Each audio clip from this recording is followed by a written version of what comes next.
رائی کے مثقال ذرۃ من کبر، رائی کے دانے کے برابر ہوگا تو وہ جنت میں نہیں جائے گا وہ آدمی۔ اور سنی حدیث اور بڑی زبردست حدیث ہے، دیکھیے اللہ بھی کپڑے پہنتا ہے، کیسے صفت ہے اس کی، حدیث قدسی ہے یہ جو میں پڑھنے جا رہا ہوں آپ کے سامنے۔ اس کو کہتے ہیں کہ جس نبی فرماتے ہیں کہ اللہ نے فرمایا، کیا فرمایا؟ العز ازاری والکبریاء ردائی فمن نازانی فی کل واحد منہما فقد عذبتہ عذابا شدیدا۔ الفاظ پر غور کیجیے، العز ازاری، عزت میری لنگی ہے، اللہ تعالیٰ کہہ رہا ہے، اللہ کے نبی فرما رہے ہیں کہ اللہ فرماتا ہے، اور اللہ کیا فرما رہا ہے؟ العز ازاری، عزت یہ میری لنگی ہے، والکبریاء ردائی، اور تکبر یہ میری چادر ہے۔ آئے لوگو، دو کپڑے تم پہنتے ہو، ایک اوپر ایک نیچے، اللہ بھی دو کپڑے پہنے ہوئے، عزت یہ اس کی لنگی ہے، تکبر یہ اس کی چادر ہے، یعنی عزت جتانا یہ اللہ کا حق ہے اور تکبر جتانا یہ بھی اللہ کا حق ہے، کیونکہ کبر اور اللہ اکبر، اللہ بڑا ہے اور تکبر بڑے کے لیے ہے۔ العز ازاری، عزت میری لنگی ہے، والکبریاء ردائی، تکبر یہ میری چادر ہے، میں بھی لنگی پہنے ہوں، میں بھی چادر اوڑے ہوں، لیکن میری لنگی میری عزت ہے اور میرا پنجابی، میرا کرتا یہ میرا تکبر ہے، یہ دو کپڑے میں پہنے ہوئے ہوں۔ فمن نازانی فی کل واحد منہما، اگر میرے کسی بندے نے ان دونوں چیزوں میں سے کوئی ایک چیز بھی مجھ سے چھیننے کی کوشش کی، یعنی عزت اپنے لیے چاہا اور تکبر وہ اپنے لیے چاہا، یا ان دونوں میں سے کوئی ایک چیز اگر اس نے اپنے لیے چنی، اگر اس نے مجھ سے چھینی، فقد عذبتہ عذابا شدیدا، تو ہم اس کو ایسا دردناک عذاب دیں گے جس کا تصور بھی اس کے دماغ نے نہ کیا ہوگا۔ عذبتہ عذابا شدیدا، عذابا موصوف، شدیدن اس کی صفت، موصوف اور صفت مل کر عذبتہ سے مفعول مطلق واقع ہے۔ یہ عربی گرامر کو سمجھیے، جیسے کہتے ہیں ضربت ضربن، میں نے بہت مارا، جیسے قرآن میں آیا اذا زلزلت الارض زلزالہا، دیکھیے زلزل کے بعد پھر زلزال کا لفظ آ رہا، اذا زلزلت الارض زلزالہا، زمین جب زلزلے میں سے پھٹے گی، یعنی جب زمین پر بڑا تیز زلزلہ آئے گا، یہ ہے ترجمہ۔ عذبتہ عذابا شدیدا، مفعول مطلق، ذرا ترجمے میں بھی وہ الفاظ کی زیادتی، معنی کی زیادتی پر دلالت کرتی ہے۔ فقد عذبتہ عذابا شدیدا، ہم اس کو ایسا عذاب دیں گے جس کو اس کے دماغ نے بھی تصور نہیں کیا ہوگا، یعنی کبریائی اور عزت اور تکبر یہ دونوں اللہ کے کپڑے ہیں، اور جو آدمی اپنے لیے عزت اور تکبر کرتا ہے وہ سمجھ لے کہ وہ اللہ کو ننگا کر رہا ہے، وہ اللہ کی عزت کو لوٹنا چاہتا ہے، نعوذ باللہ من ذالک، اور ایسا کون سا ماں کا لال ہے جو اللہ کو ننگا کر سکے۔ اس لیے حضرت عمر فاروق کو متکبر انسان بڑے ناپسند تھے، اور ان کے عجز اور انکساری کا یہ عالم تھا کہ حضرت طفیل دوسی کہنے لگے امیر المومنین تم رات میں کہاں جاتے ہو؟ امیر المومنین تم رات کی تاریکی میں کہاں نکلتے ہو؟ میری سمجھ میں نہیں آتا، آخر تم یہاں کیوں نہیں بیٹھتے؟ کہنے لگے کہ یہ میری راز کی بات ہے، میں بتا نہیں سکتا۔ طفیل دوسی نے سوچا کہ چلو چپکے سے دیکھیں گے کہ عمر رات میں کہاں جاتا۔ حضرت طفیل ایک رات موقع پائے اور درخت کی آڑ میں چھپ گئے کہ عمر کو دیکھوں کہاں جاتا ہے رات میں۔ حضرت عمر رات کی تاریکی کا فائدہ اٹھاتے ہیں اور نکل جاتے ہیں، اور جیسے ہی نکلتے ہیں دائیں بائیں دیکھا کوئی نہیں، پھر سیدھی راہ پکڑ لیتے ہیں، طفیل دوسی پیچھے پیچھے چلتے ہیں۔ حضرت عمر ایک بیابان جنگل میں پہنچ جاتے ہیں، طفیل بھی کھیتوں سے اٹھنے والی لہلاتی سبزیاں ان کی آڑ میں چھپ جاتے ہیں۔ عمر نے دائیں دیکھا بائیں دیکھا کوئی چیز نظر نہیں آئی، قریب کی جھونپڑی میں عمر گھس گئے۔ حضرت طفیل کہتے ہیں مجھے شک ہوا عمر نے دائیں بائیں کیوں دیکھا اور اس جھونپڑی میں کیوں گھس گئے؟ حضرت طفیل کہتے ہیں میرے دل میں نہ جانے عمر کے بارے میں کتنے شک و شبہات پیدا ہونے لگے کہ عمر رات میں دائیں بائیں دیکھ کر اس جھونپڑی میں کیوں گھسا، نعوذ باللہ کہیں عمر کے کسی سے ناجائز تعلقات تو نہیں۔ اللہ میرا یہ گمان غلط ثابت ہو، اللہ عمر کسی ایسی چیز میں ملوث نہ پایا جائے، میں تحقیق ضرور کروں گا کہ عمر اس رات کی تاریکی میں کہاں گیا۔ تھوڑی دیر کے بعد دیکھا طفیل نے کہ عمر جھونپڑی سے نکلے اور سیدھے چلے جاتے ہیں اور وہ اپنے گھر کا اپنے دربار کا رخ کر رہے ہیں۔ طفیل کہتے ہیں کہ میں اس جھونپڑی کی طرف گیا، دیکھوں معاملہ کیا ہے، عمر کیوں گئے۔ جیسے ہی وہ جھونپڑی کے اندر گھسے، اس جھونپڑی میں کوئی دروازہ نہ تھا، ایک بڑھیا بیٹھی ہوئی تھی، میری نظر طفیل کہتے ہیں میری نظر اس بڑھیا پر پڑی جو آنکھوں سے اندھی تھی، جو دانتوں سے معذور تھی، پیروں سے لنگڑی تھی، ہاتھ میں کوڑ کی بیماری تھی۔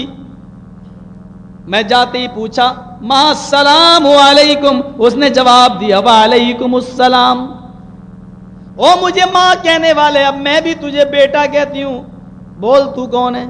کہا ماں میرا نام طفیل ہے۔ کہا میں تو جانتی نہیں ہوں کس مقصد سے آیا، ماں مجھے یہ بتا ابھی تیرے گھر سے تیری جھونپڑی سے ایک آدمی نکل کے گیا ہے، میں جاننا چاہتا ہوں کہ یہ کون تھا۔ بڑھیا کہتی ہے بیٹا اللہ کی قسم یہ آدمی 4 سال سے میرے پاس کنٹینیو برابر آ رہا ہے اور ابھی تک مجھے نہیں معلوم کہ یہ آدمی کا نام کیا ہے۔ کہا پھر کام کیا ہے اس کا، یہاں آتا کیوں ہے، تو اس سے اس کو کیا لینا دینا ہے؟ کہا بیٹے یہ مت پوچھ وہ یہاں کیوں آتا ہے، تو دیکھ رہا کہ میں آنکھوں سے اندھی ہوں، پیروں سے لنگڑی ہوں، ہاتھوں سے کوڑی ہوں، منہ میں دانت نہیں ہے، دانت بھی میرے اکھڑ چکے ہیں، میں جہاں تہاں چاہتی ہوں پیشاب پائخانہ کر لیتی ہوں، یہ آدمی آتا ہے سب سے پہلے میری گندگی کو اپنے ہاتھوں سے صاف کرتا ہے، سب سے پہلے یہ میرے پیشاب اور پائخانے کو اور میری گندگی کو یہاں سے صاف کرتا ہے۔ امیر المومنین، مومنوں کا امیر وہ ہوتا ہے جو خدمت خلق میں لگ جائے، اور جو لوگوں کی کرنسیوں پر اپنی بلڈنگیں بنائے وہ امیر المومنین نہیں، وہ امیر الخائنین ہوتے ہیں۔ تصور کرو میرے بھائیو، سیکھو قرآن و حدیث سے، کیا کہا یہ وہ آدمی ہے جو سب سے پہلے میرے پیشاب کو، میری گندگی کو، میرے پائخانے کو اپنے ہاتھ سے صاف کرتا ہے، اس کے بعد میں چولہا جلاتا ہے اور یہیں پر وہ میرے لیے کھانا تیار کرتا ہے اور گرم گرم کھانا پہلے مجھے دیتا ہے، میرے منہ میں دانت نہیں، پہلے وہ اپنے منہ سے چباتا ہے اور نکال کر وہ مجھے منہ میں ڈال دیتا ہے، پھر میں اس کو نگل لیتی ہوں، پھر وہ میری خدمت کر کے چلا جاتا ہے۔ دن میں اس کا کوئی قاصد آتا ہے وہ کسی کو بھیج دیتا ہے، وہ میری خدمت کر کے چلا جاتا ہے، لیکن رات میں یہی آتا ہے، 4 سال ہو گئے ہیں یہ میری خدمت کرنے میں لگا ہوا ہے، اے طفیل بتاؤ تمہیں اس آدمی سے کیا لینا دینا۔ حضرت طفیل کہتے ہیں بس ماں تمہیں نہیں معلوم کہ وہ کون ہے، وہ امیر المومنین ہے، وہ مومنوں کا امیر ہے، وہ حضرت عمر ہے۔ بڑھیا دہل گئی، عمر جس کی ایک تلوار سے گردن تن سے جدا ہو جاتی ہے اور اس کا ہاتھ کبھی کپ کپاتا نہیں، وہ آدمی میری خدمت کے لیے؟ کہا ہاں۔ دوڑتے ہوئے گئے طفیل، جب تک حضرت طفیل پہنچے دربار خلافت کی طرف، رات کی تاریکی اندھیرا ہے، حضرت عمر کو کیا دیکھتے ہیں کہ وہ اپنے دربار خلافت جہاں بیٹھتے تھے اسی جگہ پر وہ تہجد کی نماز پڑھنے میں مصروف ہیں اور نماز پڑھ چکے ہیں اور اپنے رب العالمین کے سامنے روتے ہوئے گڑگڑاتے ہوئے ہاتھوں کو بلند کرتے ہوئے زور زور سے یہ دعا پڑھ رہے ہیں، ربنا اصرف عنا عذاب جہنم ان عذابها کان غراما، ربنا اصرف عنا عذاب جہنم ان عذابها کان غراما، اے میرے پروردگار تو جہنم کے عذاب سے ہم کو نجات دے، جہنم کا عذاب ایسا میں اس لائق نہیں کہ جہنم کے عذاب کو برداشت کر سکوں، اللہ عمر کو جہنم کے عذاب سے بچا لے۔ پیچھے سے طفیل نے ٹوکتے ہوئے کہا اے عمر رات کے اندر بوڑھی عورتوں کی خدمت کرنے والا، اس کی گندگی کو، پیشاب و پائخانے کو اپنے ہاتھ سے صاف کرنے والا، اگر ایسا عمر جہنم میں چلا گیا تو پھر میں کس کی امید رکھوں کہ جنت میں پھر کون جائے گا؟ میں کس کی امید رکھوں پھر جنت میں کون جائے گا؟ حضرت عمر نے پیچھے مڑ کے دیکھا، ہاتھ بلند ہے، الہ العالمین آج میرا راز فاش ہو گیا، اللہ آج میری نیکی فاش ہو گئی۔ تو اچھی طرح جانتا کہ میرے دل میں کوئی تکبر نہیں ہے، میرے دل میں کوئی غرور نہیں ہے، الہ العالمین میں نے جان بوجھ کر یہ نیکی فاش نہیں کی ہے۔ تو اچھی طریقے سے جانتا ہے یہ میرے اور تیرے درمیان راز کا معاملہ ہے، اس نے چپکے سے جاسوسی کر کے اللہ میرا راز معلوم کر لیا۔ اللہ کہیں اس راز کو، اس بات کو معلوم ہو جانے کے بعد اس کو کبر میں مت جوڑ دینا، اس کو تکبر میں شامل نہ کرنا۔ اللہ مجھے جہنم کے عذاب سے تو نجات عطا فرما۔ آئے تو فیل یہ کیا کیا تم نے؟ اب کسی اور کو نہیں بتاؤ گے؟ کہا ٹھیک ہے، لیکن اے عمر تم کیے کیوں دعا کر رہا ہو کہ جہنم کے عذاب سے نجات دے؟ کیا محمد رسول اللہ نے یہ نہیں کہا عمر فی الجنہ، عمر جنتی ہے؟ کہا ہے، پھر تم یہ دعا کیوں کر رہے ہو؟ کہا اللہ کی قسم میں اللہ سے امید بھی بہت رکھتا ہوں اور اللہ رب العالمین سے میں خوف بھی بہت رکھتا ہوں۔ خوف اتنا ہے کہ اگر آسمان سے کوئی فرشتہ یہ ندا دے کہ اس دنیا کے سارے انسان جنت کے اندر داخل ہوں گے، صرف ایک آدمی جنت میں جائے گا، پوری دنیا جہنمی، صرف ایک آدمی پوری دنیا جنتی، صرف ایک آدمی جہنم میں جائے گا، تو اس وقت عمر کو خوف یہی ہوگا، میں اللہ سے ڈروں گا بھی اتنا، اور خوف کی وجہ سے میں یہی سمجھوں گا وہ ایک آدمی جہنمی ہے، شاید وہ عمر ہی ہو کوئی اور نہیں۔ لیکن رب سے امید بھی اتنی ہے میری کہ اگر کوئی فرشتہ یہ کہے کہ سب جہنمی، ایک آدمی پوری دنیا میں ہے جو جنت میں جائے گا، تو میں رب سے یہ امید لگاؤں گا کہ شاید وہ جنتی میں ہی ہوں۔ یعنی اللہ سے ڈرتا بھی بہت ہوں اور امید بھی بہت رکھتا ہوں، اور یہی مومن کی شان ہونی چاہیے، ڈر بھی ہونا چاہیے۔ یہ خدمت کرتے تھے، خدمت یہ کوئی معمولی واقعہ نہیں ہے۔ علامہ شبلی نعمانی الفاروق ایک کتاب انہوں نے لکھی ہے الفاروق کے نام سے، جو ہمارے ہندوستان میں چھپتی ہے۔ میرے پیارے ساتھیوں اس کے اندر ایک اور زبردست واقعہ، رات کی تاریکی میں حضرت عمر گشت کرنے کے لیے نکلتے، رات کی تاریکی میں گشت کرنے کے لیے نکلے، ایک آدمی کو دیکھا کہ وہ اپنی جھونپڑی کے باہر رو رہا ہے، جھونپڑی کے باہر رو رہا ہے۔ امیر المومنین نے اس سے پوچھا کیا بات ہے؟ کہتا چل چل تو آگے بڑھ۔ امیر المومنین سمجھ گئے بہت پریشان ہے یہ آدمی، اس کے پاس بیٹھ گئے، اس کو تسلی دینے لگے۔ وہ کہتا ہے آیا آدمی میں تجھے جانتا نہیں، چل چل یہاں سے، تو کیا جانے کہ میرے اوپر کون سی بجلی گری ہے، تو جا آگے۔ امیر المومنین کہتے مجھے اپنا بھائی سمجھو، مجھے کم سے کم اپنی پریشانی تو بتاؤ۔ کہہ نہیں رہے کہ میں امیر المومنین ہوں۔ امیر المومنین وہ ہوتا ہے جو رات کی تاریکی میں اپنی عوام کو دیکھے کہ وہ کسی مصیبت میں تو مبتلا نہیں ہے۔ ایئر کنڈیشنوں کی ٹھنڈی ٹھنڈی ہواؤں میں سونا یہ امیر کی شان نہیں ہوتی۔ میرے پیارے ساتھیو، امیر المومنین رات کی تاریکی میں گھوم رہے، رات کی تاریکی میں، اور وہ آدمی کہہ رہا چل چل۔ امیر المومنین کو غصہ نہیں آ رہا ہے کیونکہ یہ میری رعایا میں ہے، یہ میں اس کا خادم ہوں، مجھے غصہ ہونے کا حق نہیں، بتا تو صحیح کیا پریشانی ہے۔ جب بہت اس کو تسلی دی تو اس نے کہا میں تجھے جانتا تو نہیں ہوں، لیکن اے میرے بھائی، ایک آدمی آتا ہے کان پکڑ کے مجھے میری جھونپڑی سے باہر نکال دیتا ہے، میری بیوی خوبصورت ہے، وہ رات بھر میری بیوی کے ساتھ رنگ للیاں مناتا ہے، زنا کرتا ہے، اور اس کے بعد میں وہ زنا کر کے چلا جاتا ہے۔ آج میں اسی لیے رو رہا ہوں کہ میں زندہ کیوں، کاش زمین پھٹ جاتی اور میں اس کے اندر سما جاتا جو میں اپنی بیوی کی حفاظت نہیں کر سکتا۔ امیر المومنین دل پہ ہاتھ رکھتے ہیں، کہتے ہیں انا للہ و انا الیہ راجعون۔ گویا کہ عمر کے اوپر یہ ایک بہت بڑی مصیبت بن گئی۔ کہا اچھا وہ روزانہ آتا ہے؟ کہا نہیں، ایک دن چھوڑ کر دوسرے دن آتا ہے۔ اب کب آئے گا؟ کہا آج گیا ہے، کل نہیں آئے گا، وہ پرسوں آئے گا۔ کس وقت آتا ہے؟ کہا یہی وقت ہے، اسی وقت آتا ہے وہ۔ مجھے باہر نکال دیتا ہے. اچھا ٹھیک ہے, میں اپنی بیوی سے کہہ دینا پرسوں میں آؤں گا تمہاری خدمت کے لیے. کہا آپ ہیں کون؟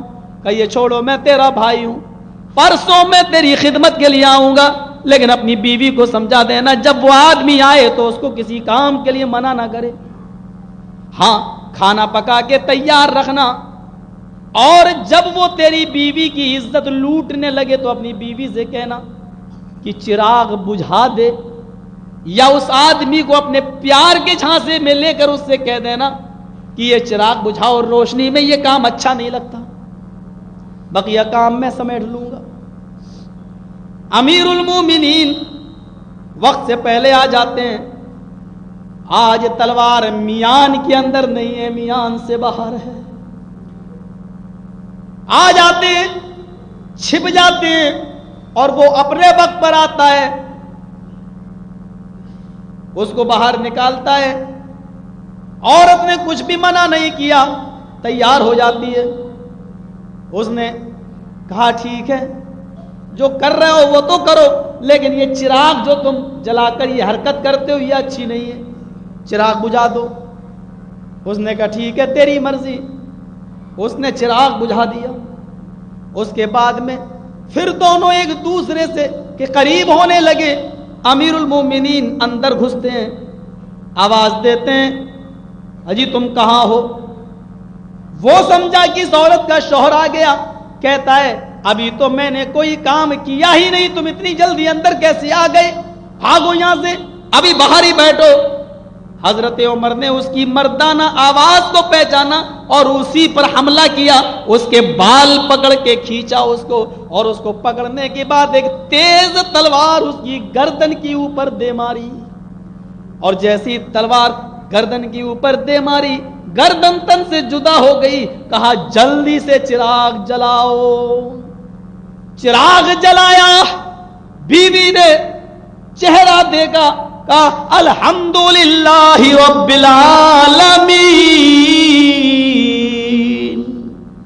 آئے میری بہن جلدی سے کھانا لگاؤ. کھانا لگایا بہن نے. سب سے پہلے حضرت عمر نے اس کھانے کو تناول فرمایا. اسلامی کیسٹ کا مرکز سلفی کیسٹ سینٹر منظور کالونی گجر چوک کراچی. کہنے لگے تیرا کام ہو گیا, اس لاش کو ٹھکانے میں لگوا دوں گا, تم کچھ نہیں کرو گی. چلنے لگے. اس آدمی نے پیچھے سے دامن کو کھینچا. آئے شخص ذرا یہ تو بتاؤ کہ تم ہو کون؟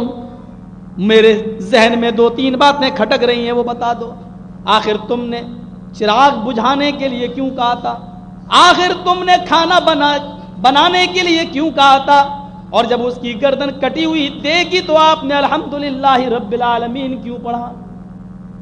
امیر المومنین کہتے ہیں آئے میرے بھائی, میں امیر المومنین ہوں, میں مومنوں کا امیر ہوں, میں عمر ہوں. وہ کانپ گیا. کہا ڈرنے کی ضرورت نہیں, میرا تمہارا رشتہ بھائی بھائی کا ہے, ڈرو نہیں. رہی یہ بات کہ میں نے کھانا بنانے کے لیے کیوں کہا, میں نے چراغ بجھانے کے لیے کیوں کہا, اور جب گردن کٹی تو میں نے الحمدللہ کیوں کہا. جس دن تو نے مجھے یہ داستان سنائی, جس دن تو نے مجھے یہ بات بتائی کہ میری بیوی کی کوئی عزت لوٹنے آتا ہے, اس دن میں نے سوچا اور اسی دن یہ قسم کھا لی جب تک اس منحوس آدمی کی گردن کو میں تن سے جدا نہ کر دوں گا عمر ایک کھانے کا ایک لقمہ بھی نہ کھائے گا. میں نے اسی دن سے بھوکا ہوں, اسی لیے میں نے کہا تھا کھانا بنا کے رکھنا. پھر میں نے چراغ بجھانے کا حکم اس لیے دیا تھا, مجھے یہ ڈر تھا کہیں اس کام کو کوئی میرا رشتہ دار نہ انجام دیتا ہو, عمر کا بیٹا یا عمر کا کوئی اور بھتیجا یا عمر کا کوئی خونی رشتہ دار کہیں اس کام کو انجام نہ دیتا ہو, اور چراغ جل رہا ہو کہیں روشنی میں میرے رشتہ دار پر میری نظر پڑتی تو شاید خونی رشتہ میری دل میں محبت پیدا کرتا, اور شاید میں پھر اس زناکار کو میں قتل نہ کر سکتا. اس لیے میں نے چراغ بجھا دیا تاکہ مجھے کسی کی شکل ہی نہ دکھے. جب میں نے چراغ جلا کے اس کی شکل دیکھی, میرے منہ سے نکلا الحمدللہ رب العالمین, اس لیے نکلا کہ کٹنے والی گردن عمر کی کسی رشتہ دار کی نہیں, اس پر میں نے اللہ کا شکریہ ادا کیا. فکر آخرت ہے، سوچ ہے کس طریقے سے ایک مسلمان کی خدمت کی جائے، یہ ایک امیر کا کام ہوتا ہے۔ میرے پیارے ساتھیوں، ان تمام واقعات کو آپ اپنے سامنے رکھیے اور پھر اپنی سوسائٹی کا جائزہ لیجئے۔ یہاں تو شادیوں کے موقع پر جو دشمنیاں نکالی جاتی ہیں وہ دیکھو، ہمارے بیٹے سے اس کا رشتہ نہیں ہوا، دوسری جگہ رشتے کی بات چل رہی ہے، اب مشورے کے لیے وہ میرے پاس آیا، ہم نے سوچا میرے بیٹے سے رشتہ نہیں کیا تو اس کے بیٹے سے میں کیوں ہونے دوں، لڑکی کی ہزاروں برائیاں بیان کر دی، ایک سچائی تھی 99 جھوٹ ملا کر آپ نے اس کو پیش کر دیا۔ آج یہ معاملات ہماری سوسائٹیوں میں آ رہے ہیں، ہمارے سماج کے اندر آ رہے ہیں۔ ایک دن ہمیں مرنا ہے، اس دنیا سے جانا ہے، موت سے کسی کو چھٹکارا نہیں۔ اینما تکونوا یدرککم الموت ولو کنتم فی بروج مشیدہ، بڑے بڑے قلعوں میں چلے جاؤ، محلوں میں چھپ جاؤ، سمندروں کی تاریکی میں چلے جاؤ، اینما تکونوا یدرککم الموت ولو کنتم فی بروج مشیدہ، موت تو تمہیں ادھر بھی آ پکڑے گی، موت تو تمہیں ادھر بھی جکڑ لے گی، موت تو تمہیں ادھر بھی اپنے شکنجے میں لے لے گی۔ لیکن ہاں میرے بھائیوں، میں اتنا ضرور کہوں گا کہ اپنے بھائی سے محبت کرو تو اللہ کے لیے، دشمنی کرو تو اللہ کے لیے، اپنی ذاتی دشمنیاں نہ نبھاؤ۔ ذاتی دشمنی سے ہمیں اور آپ کو کیا مل جائے گا؟ حضرت علی رضی اللہ تعالیٰ عنہ سے ایک یہودی کا جھگڑا ہو گیا، ایک یہودی کا جھگڑا، اور زبردست جھگڑا، بات اس بات پہ ٹکی تو مجھے قتل کر دے یا میں تجھے قتل کر دوں۔ معاملہ اتنا بڑا کہ حضرت علی یہودی کے پیٹھ پر سوار ہو گئے اور اس کی گردن کو پکڑ لیا اور اس کو دبانے لگے، بالکل وہ آدمی چت لیٹا ہوا تھا، اس کے پیٹ پر حضرت علی چڑھے ہوئے ہیں اور اس پر غالب آ گئے اور اس کے گلے کو دبانے والے ہیں۔ اس نے اپنے منہ میں بہت سا تھوک اکٹھا کیا، بہت سا تھوک اس نے اپنے منہ میں جمع کیا، اور تھوک جمع کرنے کے بعد حضرت علی کے چہرے پر تھوک دیا۔ جو تھوکا حضرت علی کے چہرے پر، حضرت علی کو اور زیادہ غصہ آ گیا، دبا نہیں والے تھے، یک بیگ چھوڑ دیا، کھڑے ہو گئے، یا یہودی جا جا میں نے تجھے چھوڑ دیا۔ یہودی کہنے لگا علی تمہاری مہربانی ہے جو مجھے چھوڑ دیا، لیکن ایک بات میری سمجھ میں نہیں آئی، آخر تم تو میرے اوپر سوار ہو چکے تھے اور مار ڈالنے ہی والے تھے، میں نے تمہارے اوپر جب تھوکا تو تمہارا غصہ میں نے دیکھا اور زیادہ بڑھ گیا، اس غصے میں تو تم کو مجھے مار ہی ڈالنا چاہیے تھا، لیکن میں نے دیکھا جب غصہ زیادہ آیا تو تم نے چھوڑ دیا۔ کیا بات ہے؟ کہا علی نے، اے یہودی، جس وقت میری تیری جنگ ہوئی تو میں تجھ سے اللہ کے لیے لڑ رہا تھا، جب میں تیرے اوپر سوار ہوا تو اس میں اللہ کی خوشنودی اور رضامندی شامل تھی، جب میں نے تیرا گلا دبایا تو اس میں بھی اللہ کی رضامندی شامل تھی، اور جب تو نے چہرے پر اپنے حلق سے تھوک اکٹھا کر کے میرے منہ پر تھوکا، اس کے بعد مجھے اور غصہ آیا۔ یہ غصہ میرا اللہ کی رضامندی نہیں تھی، بلکہ یہ میری ذاتی دشمنی تھی، یہ میرا ذاتی انتقام تھا۔ یہ تیرے تھوکنے کے بعد جو غصہ آیا یہ اللہ کے لیے نہیں تھا، اگر اس غصے میں مارا جاتا تو مجھے کوئی ثواب نہ ملتا، میں نے اپنا ذاتی انتقام نہ لیا، ذاتی بدلہ میں نے معاف کر دیا، جا میں نے تجھے چھوڑ دیا۔ یہودی کہنے لگا جو اپنے رب کے لیے لڑتا ہو اس آدمی سے اچھا کون ہو سکتا ہے، اور جو اپنا ذاتی انتقام قاتل کو قتل کرنے کے بجائے معاف کر رہا ہو اس سے اچھا مذہب کس کا ہو سکتا ہے؟ وہ یہودی وہیں سے چیخ پڑا، اشہد ان لا الہ الا اللہ واشہد ان محمدا عبدہ ورسولہ، کلمہ پڑھ لیا۔ امیر المومنین کے ایک نہیں 50 واقعات اس قسم کے ملتے ہیں۔ میرے پیارے ساتھیوں ذرا تصور کرو، ممبر پر کھڑا ہے، ممبر پر حضرت عمر فاروق کھڑے ہیں اور اذان ہو رہی ہے، اذان کے بعد جیسے ہی ممبر پر کھڑے ہو کر کہتے ہیں ان الحمد للہ نحمدہ ونستعینہ ونستغفرہ اما بعد فإن خیر الحدیث کتاب اللہ، ایک نوجوان کھڑا ہوتا ہے کہتا ہے عمر تیرے جسم پر یہ نیا کرتا جو آیا ہے کہاں سے آیا، پہلے حساب دے، تیرے جسم پر یہ نیا کرتا جو آیا ہے یہ کہاں سے آیا ہے، ذرا اس کا حساب دے، ورنہ خطبہ دینے کا تجھے حق نہیں۔ ایک معمولی آدمی اور یہ جانتا ہے کہ عمر فاروق کی ایک تلوار سے میری گردن کہاں گرے گی، جانتا ہے، جانتا، اس کے باوجود کہہ رہا ہے عمر پہلے حساب دے کہ یہ نیا کرتا تیرے پاس کہاں سے آیا۔ حضرت عمر فاروق نے کہا اس کی صفائی میں نہیں میرا بیٹا دے گا. عبداللہ کھڑے ہو جاؤ, عبداللہ کھڑے ہو جاؤ, بتاؤ یہ نیا کرتا کہاں سے آیا؟ حضرت عبداللہ ابن عمر کہنے لگے بیت المال سے سب کو ایک ایک چادر ملی تھی, میرے باپ کو بھی ایک چادر ملی تھی, میرے باپ نے اسی چادر کا کرتا بنا لیا. آئے مخاطب, اب تو اجازت دیتا ہے مجھے خطبہ دینے کی, میرے بیٹے نے تجھے سمجھا دیا ایک ایک چادر سب کو ملی تھی, میرے باپ کو بھی ملی تھی, یعنی مجھے بھی اسی چادر کا میں نے کرتا بنا لیا.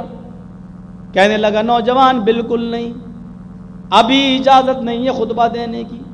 ایک بات بتاؤ عمر, ایک چادر مجھے بھی تو ملی تھی, میرے ایک چادر میں کرتا نہیں بنا, تو سب سے زیادہ لمبا تڑنگا ہے, سب بیٹھ جائیں تو سب کھڑے ہو جائیں تم بیٹھ جاؤ تو ایسا لگتا ہے کہ تم بھی کھڑے ہو. اتنے موٹے تازے اور اتنے اچھے پرسنالٹی کے مالک جب مجھ جیسے پتلے دبلے لڑکے کا کرتا نہ بنا تو آپ کا ایک چادر میں کرتا کیسے بن گیا؟ آئے عبداللہ صفائی دو. عبداللہ نے کہا مجھے بھی تو ایک چادر بیت المال سے ملی تھی, میں نے اپنی چادر بھی اپنے باپ کو دے دی, میرے باپ نے اپنی اور میری دونوں چادروں کو ملا کر کرتا بنا لیا, کیونکہ میرے باپ جو قمیض پہنتے تھے اس میں 12 پیوند لگے ہوئے تھے, میں نے اپنی چادر بھی اپنے باپ کو دے دی, دونوں کو ملا کر میرے باپ نے قمیض بنا لی.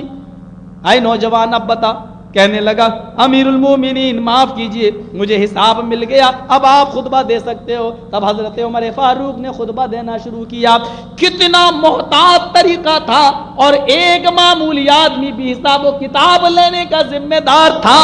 اس حدیث کو دیکھو جب حضرت عمر فاروق کے سامنے آئی تھی نبی اکرم کی کہ آیت المنافق ثلاث اذا حدث کذب واذا وعد اخلف واذا اؤتمن خان.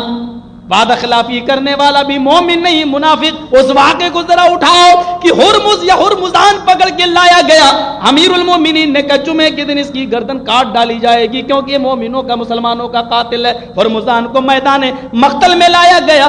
آئے ہرمزان بتا تیری آخری تمنا کیا ہے, بتا تیری آخری آرزو کیا ہے, بتا تیری آخری خواہش کیا ہے. ہرمزان کہنے لگا عمر اپنے جلاد کو حکم دے کہ وہ میری گردن پہ تلوار چلا دیں, میری آخری تمنا تو پوری نہیں کر پائے گا. ارے بتا تو صحیح کہ تیری آخری تمنا کیا ہے. کہا عمر تو پوری نہیں کر سکتا, جلدی تلوار میری گردن پہ چلوا دے. کہا اگر پوری کرنے کی ہوگی تو ضرور کروں گا, اگر وہ جائز ہوگی تو میں پوری کروں گا. آئے عمر تو میری جائز تمنا بھی پوری نہیں کر سکتا. ارے میرے بھائی ذرا بتا تو صحیح, لیکن میں تجھے چھوڑوں گا نہیں, آخری تمنا بتا, جائز ہے تو میں پوری کروں گا. کہتا عمر اگر بہت شوق ہے میری تمنا پوری کرنے کا, جائز تمنا ہے. پہلی تمنا یہ ہے کہ یہ کنواں سامنے دکھ رہا ہے, اس کنویں کا پانی اپنے ہاتھ سے میرے ہاتھ میں دے دو, ایک گلاس برتن میں بھر کر میں آپ کے ہاتھ سے لایا ہوا پانی پینا چاہتا ہوں. یہ میری ایک تمنا تو یہ ہے کہ آپ پانی لائیں اور مجھے دیں.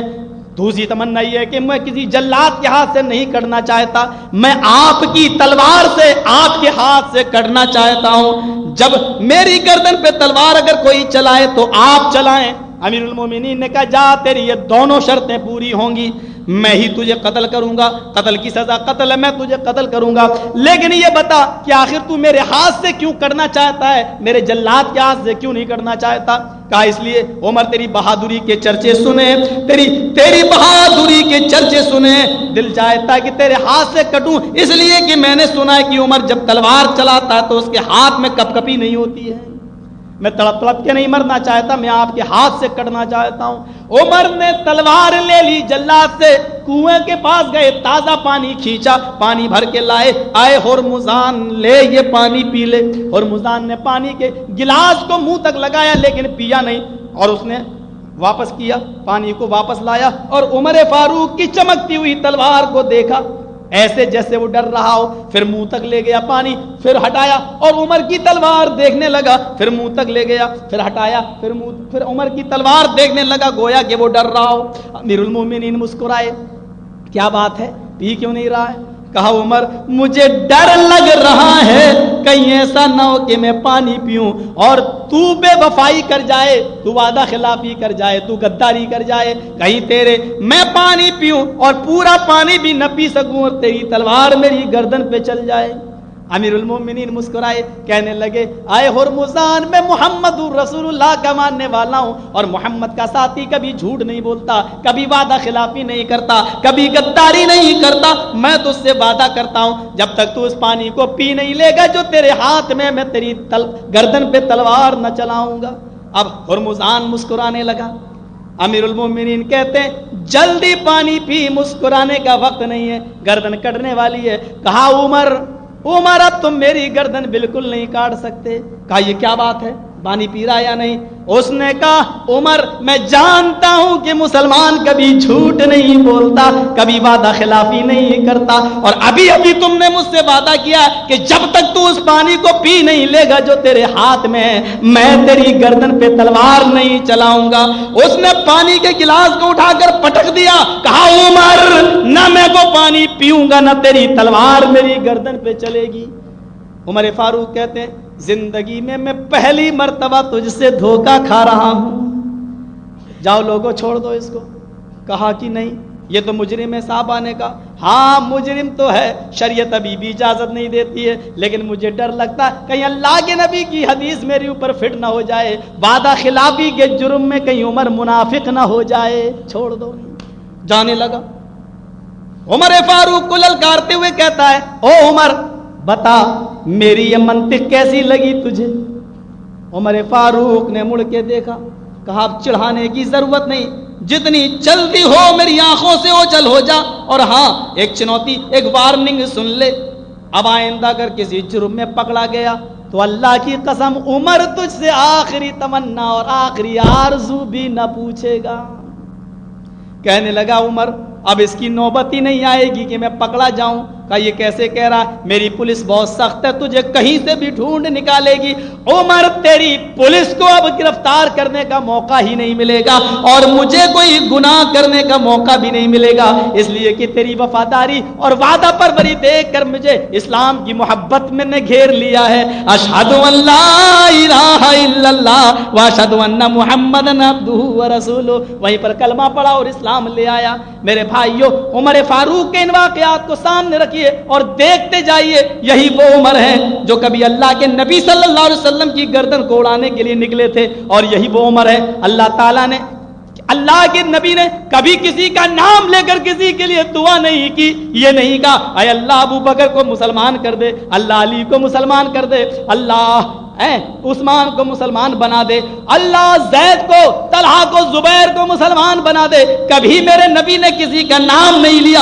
عمر کی فضیلت کے لیے اتنا ہی کافی ہے کہ اللہ کے نبی نے عمر کی حالت کفر میں ہوتے ہوئے اللہ کے سامنے دامن پھیلا کر کہا تھا اللہم اید الاسلام بعمر بن الخطاب، اے اللہ تو عمر کو مسلمان کر کے اسلام کو مضبوط بنا دے، اللہ تو عمر کو مسلمان کر کے اسلام کو مضبوط بنا دے۔ عمر کی حالت کفر میں تھے اور نبی ان کے لیے دعا کر رہے تھے، عمر یا ابو جہل میں سے کسی ایک کو اسلام کا کلمہ پڑھوا دے اور ان کو اسلام کو مضبوط بنا دے۔ لیکن یہ اسلام کی دعوت اور اسلام کی نعمت یہ ابو جہل کی نہیں، عمر فاروق کی قسمت میں لکھی تھی۔ یہ وہی عمر ہیں جنہوں نے تلوار لی اور کہا، ہاں کیا کہا تھا معلوم ہے آپ کو وہ جملہ؟ ابو جہل نے کہا تھا عمر 39 آدمی مسلمان ہو چکے ہیں، کیا کر رہے ہو تم؟ حضرت عمر نے تلوار نکالی، کہا ابو جہل کتنے مسلمان ہو گئے؟ کہا 39 آدمی۔ کہا عمر مجھے لات و عزا کی قسم ہے ابو جہل اب 40واں مسلمان نہیں ہونے دوں گا۔ کیا کہا تھا عمر نے؟ اب 40واں نہیں ہونے دوں گا۔ نکل گئے کہ آج رسول ہی کی گردن کاٹ ڈالیں گے۔ یہ وہ عمر ہے۔ ہمارے یہاں کیا کہتے ہیں لوگ اس منظر پر، ہمارے علاقے میں آئیے آپ، کہتے ہیں دیکھیے عمر نے کیا کہا تھا، 39 ہو چکے ہیں اب 40واں نہیں ہونے دوں گا۔ آج ہمارے وہابی لوگ بھی کہتے ہیں 40واں نہیں ہونے دوں گا۔ بڑے عجیب معاملے، ایک چیز پر ہمارے یہاں بحث ہوتی ہے۔ عمر نے کہا تھا 39 ہو چکے ہیں 40واں نہیں ہونے دوں گا، آج وہابی بھی کہتے ہیں 40واں نہیں ہونے دوں گا۔ جب عمر نے کہا تھا 40واں نہیں ہونے دوں گا تو وہ کافر تھا، اور وہابی بھی کہتے ہیں 40واں نہیں ہونے دوں گا، تو یہ کون ہوئے؟ یہ بھی کافر ہوئے۔ اس طریقے کی ویسے ہوتی ہیں ہمارے یہاں، اس طریقے کی۔ اب بتائیے اس میں 40 کا لفظ موجود ہے کہ 40واں، یعنی 40 عربی میں، یہ بیچارے اس کو اردو میں لاتے ہیں کہ 40واں۔ انہوں نے ہی کہا تھا 40واں آدمی میں مسلمان نہیں ہونے دوں گا، لیکن ان کی جرأت دیکھو، ان کی بہادری دیکھو۔ جب وہ اللہ کے گئے تھے نبی کی گردن کاٹنے، پورا واقعہ آپ کے سامنے آیا ہوگا، میں اس کو دہرانا نہیں چاہتا ہوں۔ بالآخر وہ اپنی بہن کے ساتھ آئے، تیار ہو گئے ایمان لانے کے لیے، اور جب دروازہ کھٹکھٹایا تو سب سے پہلے نبی اکرم ہی نے ان کا گریبان پکڑا۔ الم یعن للذین آمنوا ان تخشع قلوبهم لذکر اللہ۔ عمر، کیا ابھی وہ وقت نہیں آیا کہ اللہ کا نام سنتے ہی دل لرز جائے؟ حضرت عمر نے کہا ہاں وہ وقت آ گیا اور میں ایمان لانے کے لیے آیا ہوں۔ کہا کیا کہا؟ پرسوں تو میں نے دعا کی تھی اور آج قبول؟ کہا میں ایمان لانے آیا ہوں، اشہد ان لا الہ الا اللہ واشہد ان محمد عبدہ ورسولہ۔ جیسے ہی یہ کلمہ عمر نے پڑھا، مسلمان چیخ اٹھے اللہ اکبر۔ یہ گھر تھا اور سب سے پہلا اللہ اکبر کا نعرہ، تکبیر جو بلند ہوا ہے اسلام کی تاریخ میں، وہ حضرت عمر فاروق کے اسلام لانے کے بعد ہوا ہے۔ حضرت عمر سے پہلے کبھی اللہ اکبر کا کلمہ کھلے عام اتنی زور سے نہیں پڑھا گیا۔ سب سے پہلے نعرے تکبیر جو بلند ہوا ہے اللہ اکبر کا نعرہ، وہ حضرت عمر فاروق کے اسلام لانے کے بعد۔ کہا عمر، تیرے اسلام لانے سے مجھے اتنی خوشی ہوئی کہ دل چاہتا ہے کہ آج تو جو مانگے میں رب سے دعا کر کے وہ ساری چیز تجھے دے دوں، بتا تیری آخری آرزو کیا ہے؟ عمر کہتے ہیں اللہ کے رسول، جب میں کافر تھا تو میری تمنا یہ تھی کہ میرے پاس 100 اونٹنیاں ہو جائیں اور روزانہ میں ایک اونٹنی کا دودھ پیوں اور موٹا ہو جاؤں، تندرست ہو جاؤں اور محمد کی گردن قلم تن سے جدا کر دوں۔ یہ میری تمنا تھی۔ اب میں اسلام لایا اور میری اب تمنا یہ ہے کہ یہ چھپ چھپ کر جو آپ نمازیں پڑھ رہے ہیں، آج پہلی نماز عمر فاروق کی چوکیداری میں ادا کر لی جائے۔ چلیے 39 آدمیوں کو لے کر آپ مصلی امامت پہ کھڑے ہوں خانہ کعبہ میں، 39 آدمی آپ کے پیچھے نماز پڑھیں اور عمر خانہ کعبہ پر کے دروازے پر تلوار لے کر کھڑا رہے، اور دیکھتا ہوں کہ کس نے اپنی ماں کا کتنا دودھ پیا ہے جو آج آپ کو نماز پڑھنے سے روک دے۔ اسلام لاتے ہی یہ اسپرٹ پیدا ہو جاتی ہے، یہ قوت پیدا ہو جاتی ہے۔ ہم تو بنے بنائے مسلمان ہیں، پھر ہمارے اندر وہ اسپرٹ کہاں چلی گئی، وہ چیز کہاں نکل گئی؟ آخرت کا تصور اگر ہمیں اور آپ کو کرنا ہے تو یہ ساری چیزیں ہمیں اپنے اندر پیدا کرنا ہوں گی۔ خدمت خلق کا جذبہ ہمیں اپنے اندر پیدا کرنا ہوگا۔ خود نبی اکرم صلی اللہ علیہ وسلم کا یہ حال تھا اور آپ کے اخلاق اس قسم کے تھے۔ نبی اکرم صلی اللہ علیہ وسلم کے گئے جنگل میں، لکڑیاں، آپ اپنی بھیڑ بکریاں چرا رہے ہیں، ایک بڑھیا لکڑیاں اکٹھی کر رہی ہے، لکڑیاں اکٹھی کر چکی، کہنے لگی بیٹا ادھر آؤ۔ اللہ کے نبی اس کے پاس گئے، کہا بیٹا یہ اٹھ نہیں رہی ہے، میرے سر پہ رکھ دے۔ اللہ کے نبی نے اٹھا کر اس کے سر پہ رکھا، وہ بڑھیا دب گئی۔ اللہ کے نبی کو رحم آئے، آپ نے کہا اس کا لکڑی کا گٹھر اٹھایا، آپ نے اپنے سر پہ لادا اور کہا کہاں ہے تیرا گھر؟ وہ لے کر گئی۔ جب اس کے گھر میں گھستے ہیں اللہ کے نبی اور گٹھری کو رکھ دیتے ہیں، اس کے بعد چلنے لگتے ہیں۔ کہنے لگی وہ بڑھیا، کیا کہتی ہے؟